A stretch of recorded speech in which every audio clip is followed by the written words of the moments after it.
नमस्कार, मी प्रदीप मुर्मे। आज आपल्यासोबत एक यशस्वी उद्योजका सौ ज्योतिताई शिंदे आहे। लातूर तालुक्यातील बिंदग्याळ येथे ज्योती इंडस्ट्री या नावाने त्याने एक अत्यंत चांगला अशा प्रकारचा व्यवसाय उभा केलेला आहे।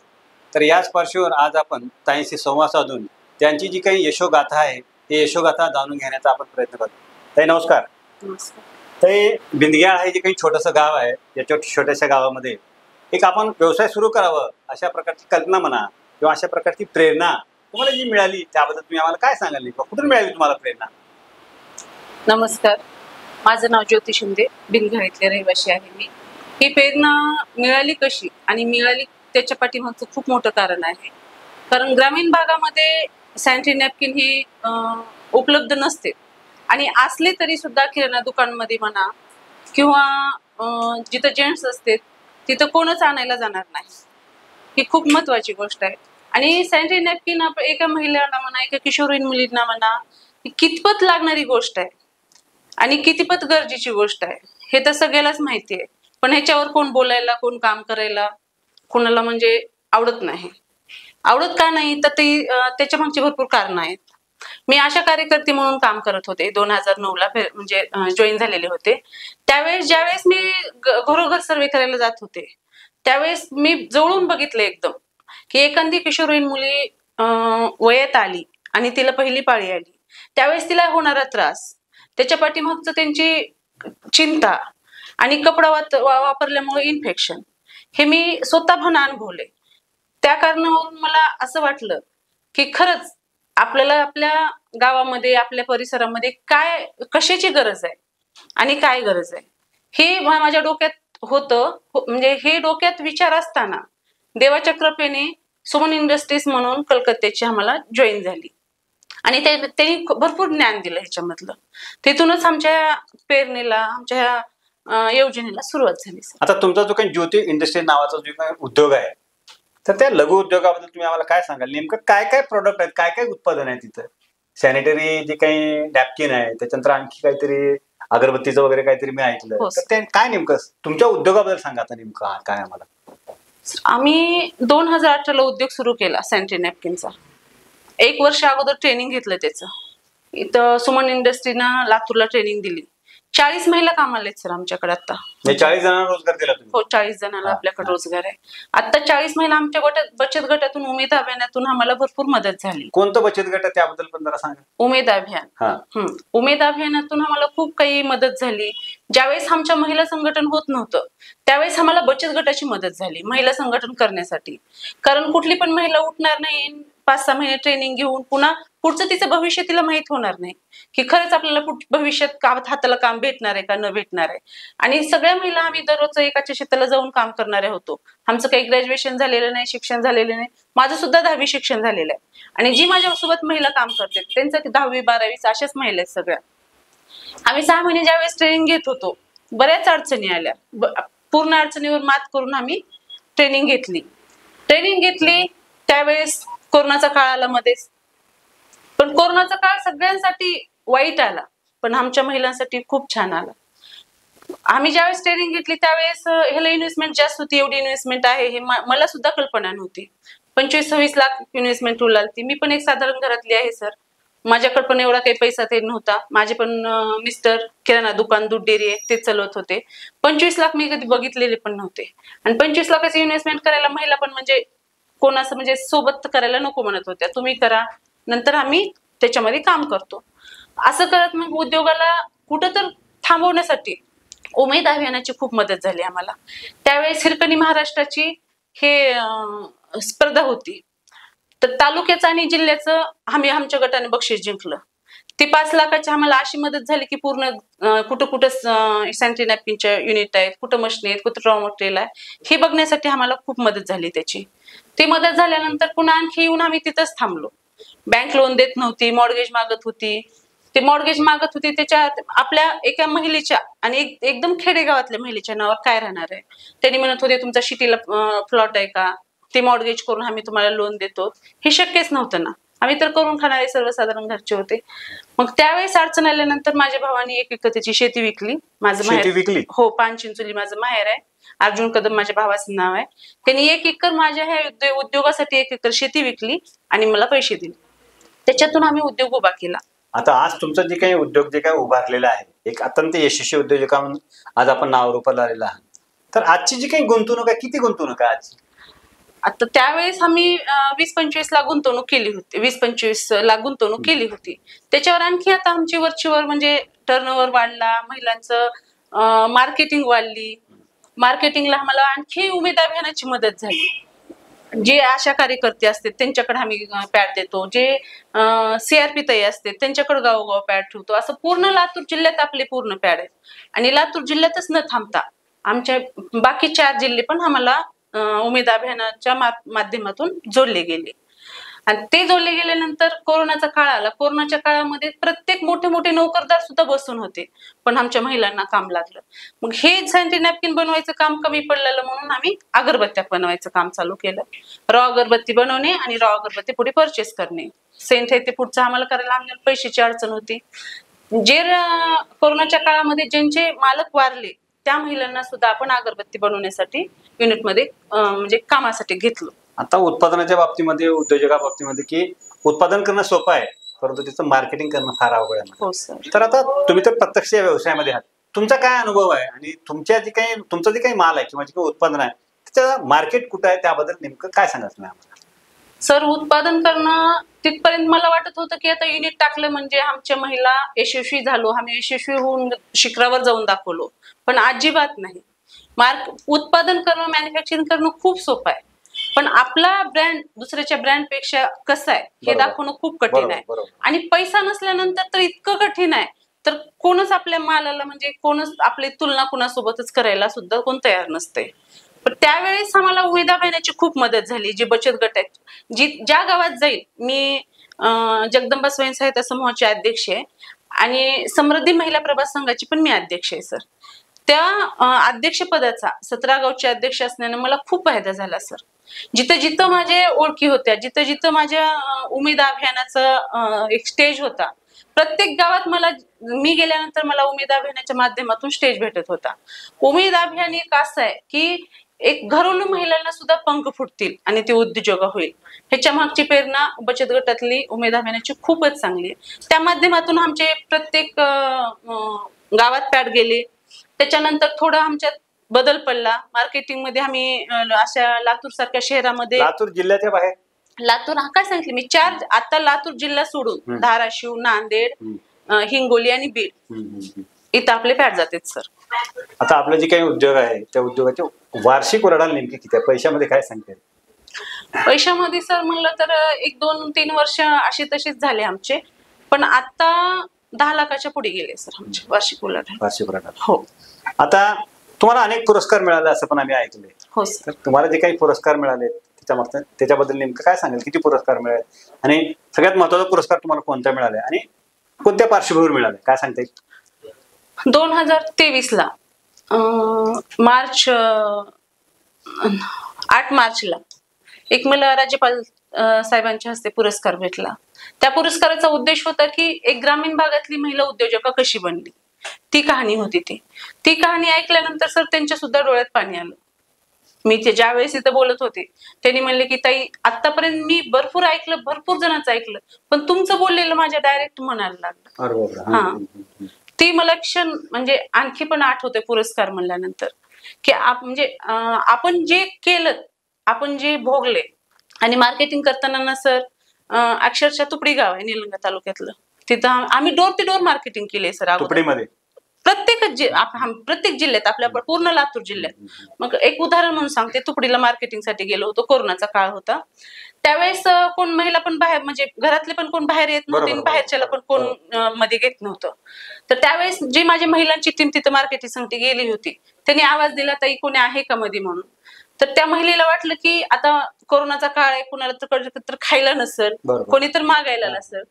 एवढा आमचा ब्रँड, म्हणजे आम्ही एवढे कष्ट घेतले, एवढा कष्टाने ब्रँड उभा केला, पण अक्षरशः त्या ताईनं, म्हणजे त्यांचं काही चुकीच नाही, त्यांनी बाहेरून आवाज दिल्यानंतर अर्धी भाकर त्याच्यावर चटणी घालून आणल्या. त्यांना वाटलं की कोण भिकारी मागायला आले. मग माझ्या जी महिला होत्या त्यांना खूप वाईट वाटलं की म्हणल्या, आपण एवढं चांगलं बनवून उत्पादन, काय फायदा आहे, आपल्याला भिकारी समजले. मी म्हणले असं नाही, ती अर्धी भाकर खायची आणि पुढचे 10 घरं करायची. असे आमचे भरपूर उदाहरण आहेत सर. भरपूर आम्ही ह्याला झुंज देऊन इथपर्यंत आलोच आज. भरपूर पुरस्कार भेटले, मुख्यमंत्री साहेबांच्या हस्ते पण भेटला होता. आणि माझा पहिला पुरस्कार ज्यावेळेस निलंगेकर साहेब पालकमंत्री होते त्यावेळेस संभाजीराव पाटील निलंगेकर, त्यावेळेस मला त्यांच्या हस्ते पण भेटला होता पहिला पुरस्कार माझा. असे भरपूर पुरस्कार भेटले सर. आता उद्योग करायचं म्हणजे फार अवघड आहे म्हणतात. फार अवघड आहे तुम्ही तर आता प्रत्यक्ष त्यामध्ये आहात.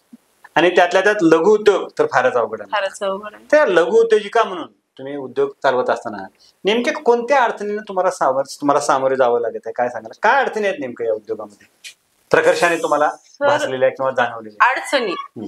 पहिली गोष्ट, ग्रामीण भागातली महिला ही मोठी अडचण. बरोबर. ज्यावेळेस मी सुमन इंडस्ट्रीज मध्ये ट्रेनिंग घेण्यासाठी ज्यावेळेस नाव नोंदवायला गेले होते त्यावेळेस मला त्यांनी मध्ये पण घेतले नव्हते. कारण माझा डोक्यावरून पदर होता. एवढा माझा मोठा गुन्हा होता की माझा डोक्यावरून पदर होता. त्यांनी म्हणले की नहीं ये नहीं हो सकता, ये लेडीज नहीं कर सकती. मैंने बोला क्यों नहीं कर सकती? तो त्यांनी म्हणले कि ये पल्लू कब लेगी और कब यूनिट चलाएगी, इससे नहीं होगा.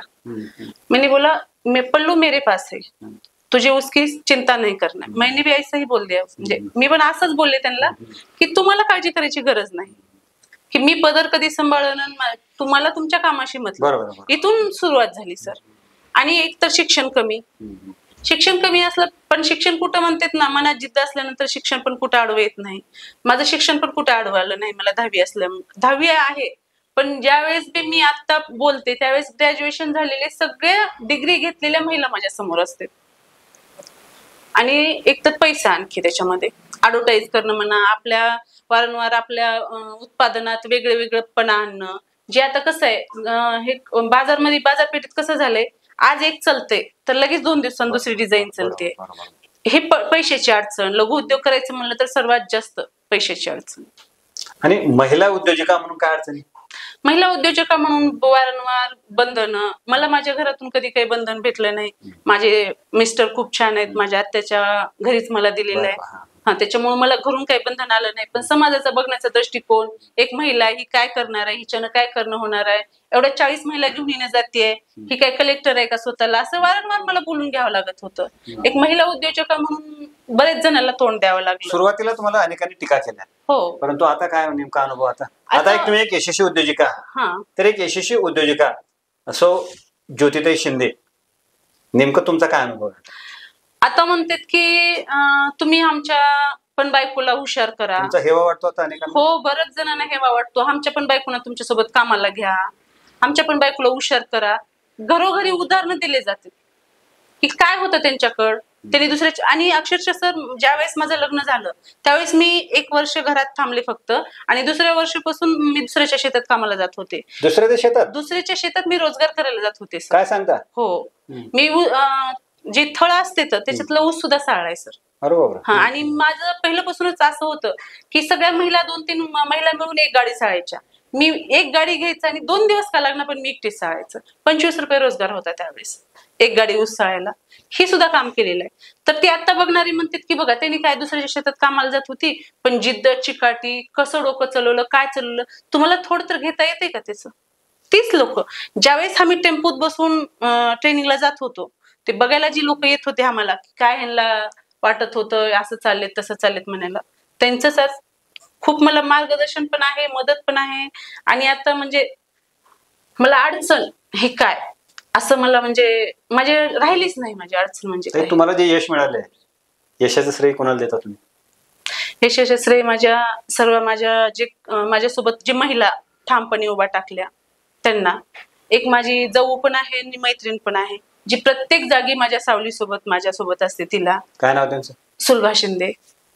प्रत्येक जागी म्हणजे माझी सावली एक वेळेस साथ सोडल, पण ती माझी मैत्रीण आणि जाऊ पण आहे, ती साथ नाही सोडली तिला. आणि माझ्या मिस्टरांना, माझ्या भावांना. आणि पुढे आता ही बिझनेस मोठा करायचा, ऑनलाईन कसा करायचा, आपलं म्हणजे पोर्टलवर कसं जायचं, हे सगळं माझा मुलगा बघतो. आता भविष्याप्रती नेमकं तुमचं काय नियोजन आहे, किंवा आणखी बिझनेस आणखी आपलं काय डेव्हलप झालं पाहिजे, त्या दृष्टीने काही नेमकं चालू आहे? हो सर. काय सांगता येईल, काय स्वप्न आहे तुमचं नेमकं? मी आता इथंच न थांबता सॅनिटरी नॅपकिनचे 2 प्रोडक्ट बनवतो आपण. अगरबत्ती बनवतो, आता काळ तिखट चालू केलंय सर, आता आपण काळ तिखट बनवायला. मला अशा बऱ्याच महिलेला म्हणजे काम द्यायचंय. आणि आता आपण जे डायपर असते, आता जास्त प्रमाणात म्हातारा वयोवृद्धाचे पण डायपर म्हणजे लागूच लागलेत, लहान मुलाचे पण लागूच लागलेत. ते पण आम्ही एक थोड्या दिवसात चालू करणार आहे सर. ते प्रत्येक जण म्हणतात की 10वी-12वीचे जे विद्यार्थी आहेत, त्या 10वी-12वीच्या विद्यार्थ्यांना करताना जे काही मोटिवेशनल जे काही स्पीकर असतात, ते प्रत्येक जण म्हणतात नोकरीच्या पाठीमागे लागू नका, उद्योगधंदा करा, उद्योजक व्हा. तुम्ही तर एक यशस्वी उद्योजिका आहात. आणि विशेष करून आपण महिला आहात, तर ज्या काही मुली आहेत, तरुणी आहेत, ज्यांना वाटतं की आपण व्यवसायामध्ये आले पाहिजे, अशा तरुणीसाठी आपण नेमकं एक यशस्वी उद्योजका म्हणून नेमकं त्या तरुणींना या मुलाखतीच्या माध्यमातून काय सांगाल नेमकं? मी तरुणींना एवढंच सांगेन की पहिल्याची 10वी-12वी वेगळी होती, आत्ताची 10वी-12वी खूप छान आहे. आम्हाला पहिलं पाचवीला इंग्लिश येत होती, आता त्यांना पहिल्यापासून इंग्लिश आहे. तर त्याचा प्रत्येक तरुणीने लाभ घ्यावा. आणि असं काही नसतं की 12वी शिकून लग्न झालं म्हणजे घरात बसावं आणि आपलं आयुष्य संपलं. शिक्षणाचं काहीच नसते. तुम्ही एक लहानसा जरी घरातून जरी पापड लाटायचा जरी उद्योग सुरू केला तर ती पापड लाटायचा सुद्धा उद्योग कोटीपर्यंत जाऊ शकते. तर प्रत्येक तरुणीला माझी एवढीच विनंती आहे की घरात न बसता आणि माझं शिक्षण कमी झाले न म्हणता, आता तर भरपूर म्हणजे असे मोबाईल निघालेत, प्रत्येक गोष्ट अनेक संध्या उरलेत ऑनलाईनच्या. प्रत्येक मुलींना आता पहिली दुसरीचं लेकरू आपल्याला जी समजत नाही ती त्याला समजू लागले. तर तिथंच न थांबता प्रत्येक तरुणीनं आपला आपला उद्योग करावा. आणि उद्योग करत असताना भरपूर आयडिया आपोआप येत जातात. तर प्रत्येक तरुणीनं न घरात न थांबता 10वी-12वी जरी झालेली असली तरी उद्योगाच्या माध्यमातून तिची ओळख बनवावं. एक आपली जगाला ओळख होतीये, मी काय आहे. मी पोपट शिंदे म्हणजे धोंडीराम नाव आहे पण माझे पोपट शिंदेच म्हणतात माझ्या मिस्टरांना सगळे. पोपट शिंदेची बायको आहे ही तर सगळ्या जगाला माहित आहे, पण मी आज काय आहे ही मला सांगायची गरज नाही. मी जिथं जाईन तिथं तर की म्हणते तर ज्योती शिंदे एक ब्रँड, आपला ब्रँड आपणच बनवायचा असतोय. सर्वांना माझी एवढीच विनंती आहे, सर्व महिलांना, मुलींना, किशोरवयीन मुलींना, की सॅनिटरी नॅपकिन आमचा फ्लाय गर्ल हा ब्रँड आहे, तो एक वेळेस प्रत्येकाने वापरून बघावा. एवढंच मला म्हणजे ह्या माध्यमातून सांगावं असं वाटतं. ताई, एक उद्योजका म्हणून तुमचा सुखद अनुभव काय आगळं वेगळं आम्हाला सांगता येईल? एक उद्योजका म्हणून जे ग्रामीण भागातली महिला, सुखद अनुभव माझे असे आहेत की दिल्लीमध्ये एक कार्यक्रम झाला होता, संघटन समृद्धीत. ह्या कार्यक्रमात मला महाराष्ट्राचं नेतृत्व करायला माझी निवड झाली होती. महाराष्ट्र राज्याचं नेतृत्व करायला माझी निवड झाली होती. ते एक माझा सुखद अनुभव आहे. नंतर जळगावला जो लखपती दिदी हा कार्यक्रम झाला त्यावेळेस तर सर औक्षण करायला पण मला मोदी साहेबांचं मलाच म्हणजे उठवण्यात आलं. मलाच ऑप्शन. हा. आणि अक्षरशः 10 मिनिट मोदी साहेब माझ्यासोबत बोलले. 10 मिनिट काय म्हणतात? हो. आणि 10 मिनिट बोलत असताना त्यांनी असं पण म्हणले की दीदी आप इतनी अच्छी हिंदी कैसे बोल लेती हो. कारण मोदी साहेबांना मला प्रत्येक सगळं हिंदीतूनच बोलायचं होतं. इतके प्रश्न विचारले की लातूर पासून तुमचं गाव किती किलोमीटर आहे, तुम्ही कशी सुरुवात केली, इतकं शांतपणे सगळे प्रश्न विचारले. तुमची मुलाखत घेतली म्हणून आपण शांतपणाने सगळे म्हणजे माझं मी भाग्य समजते की मला 10 मिनिट तिथं मोदी साहेबांसोबत मला बोलायला भेटलं. आणि प्रत्येक गोष्ट त्यांनी म्हणजे गाव कुठलं, किती लोकसंख्येचं, लातूर पासून किती, तुम्हाला एवढी हिंदी कशी चांगली बोलता येते, म्हणजे देशाच्या बाहेर कधी गेलात का, असं प्रत्येक गोष्ट एक बारीक न बारीक गोष्ट मला मोदी साहेब विचारत होते आणि मी त्यांच्या प्रश्नाचं उत्तर देत होते. तिथे जमलेल्या म्हणजे प्रत्येकांना असं वाटत होतं की एक साधारण महिलेला, बचत गटातल्या महिलेला वाटलं साहेबांना बोलताना मोदी साहेबांना नाही भीती वाटूच दिलीच नाहीत साहेबांनी. ज्यावेळेस मोदी साहेब येऊन समोर थांबले, त्यांचे जे असते म्हणजे संरक्षण करे, त्यांना म्हणले की तुम्ही लांब थांबा, आम्हाला ताईपासून काही धोका नाही, तुम्ही लांब थांबा. म्हणजे भीती वाटायचं असं काहीच वाटलं नाही की मी एक साधारण कुणाला तर बोलते असं. एवढं दडपण नव्हतं काय? दडपण काय बोलत तिचं दडपण अजिबात नव्हतं. अजिबात दडपण नव्हतं सर. ती माझ्या जीवनातला एक मी खूप म्हणजे आनंदाचा क्षण समजते आणि ती क्षण मी तर विसरू शकणार नाही सर, असं एक आहे. आणि मुख्यमंत्री साहेबांचं आणि राज्यपाल साहेबांचं पण औक्षण करायला म्हणजे मलाच भेटलं होतं. मी ह्या सगळ्या गोष्टी माझं नशीब समजते सर. मला कधी लातूरला पण येऊन माहिती नव्हतं, पण मी दिल्लीपर्यंत गेले आणि मोदी साहेबांना भेटले. स्वप्न सुद्धा नव्हतं माझं की मी मोदी साहेबापर्यंत जाईल. भेटले तर भेटले, पण 10 मिनिट साहेब माझ्यासोबत बोलले. ते मी खूप माझं भाग्य समजते सर. धन्यवाद एवढं ताई, तुम्ही आम्हाला वेळ दिलात, आमच्याशी संवाद साधलात त्याबद्दल आपले खूप खूप आभार आणि आपल्याला Thank you, आपल्या sir. उद्योगामध्ये खूप यश येवो ही शुभेच्छा. धन्यवाद. धन्यवाद सर.